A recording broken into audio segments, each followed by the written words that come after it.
Здравствуйте! Знакомство с КЗ СК10 прошло не совсем успешно, потому что я ожидал, что это будет логичным продолжением от КЗ СКС, но по своей подаче наушники получились более упрощенные, более невыразительные. И в случае с КЗ СК10 эта проблема решена, во многом решена, и очень коротко расскажу о внешнем виде, о каких-то аспектах, связанных с характеристиками, потому что информация не очень интересная, но необходимая. По поводу общих каких-то вещей используется в Bluetooth модуль от Qualcomm 3040, естественно, версия Bluetooth 5.2, поддерживается даже кодек aptX HD, и в самих наушниках используется гибридная схема с одним динамическим и одним арматурным излучателем. По поводу своих размеров, корпуса, эргономики, все, в общем-то, неизменно. Это компактный корпус с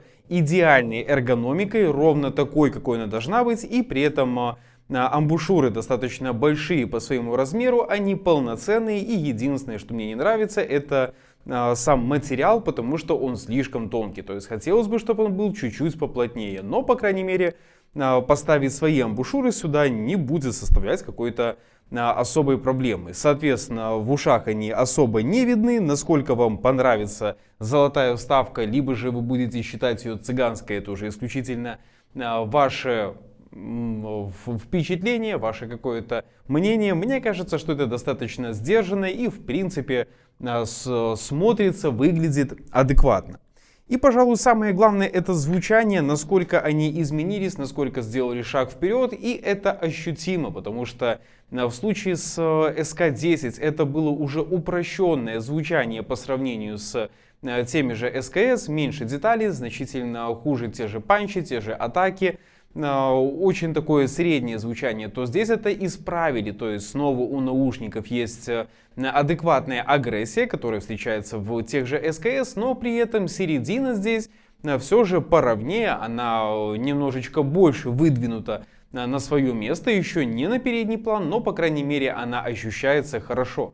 Что может в звучании не понравиться? Бас, с одной стороны, очень классный, потому что его по весу достаточно, вроде как и количественно больше, чем должно быть, но он не доминирует над другими частотами, но все же веса для многих будет слишком много, потому что это еще не бубнеж, но такое явное весовое акцентирование на низких частотах. По поводу высоких частот тоже ситуация спорная, потому что если вы в HFOP, то естественно вам высокие частоты не понравятся, они будут такими излишне режущими. Но и одновременно с тем сказать, что здесь есть какие-то пики в такие очень агрессивно выраженные, либо же слишком уж большое количество высоких частот, нет. Их по своему весу немножечко больше, чем должно быть. Это хорошая такая агрессия, но это еще не выливается в какие-то проблемы, не портит впечатление от звучания. Да, если слушать что-то из металла, плохо записанное, то понятно, что там будут вылезать проблемы на высоких частотах, как та же потеря контроля. Но все это абсолютно не критично. И опять же, наушники все равно еще остаются в околобюджетном в диапазоне. Все равно это время автономной работы адекватное, до 6 часов. И эти наушники уже можно считать сбалансированными, можно считать интересными. И как-то советовать мне их... Советовать к прослушиванию я бы их хотел. Понятно, что они не идеальны, подойдут не всем.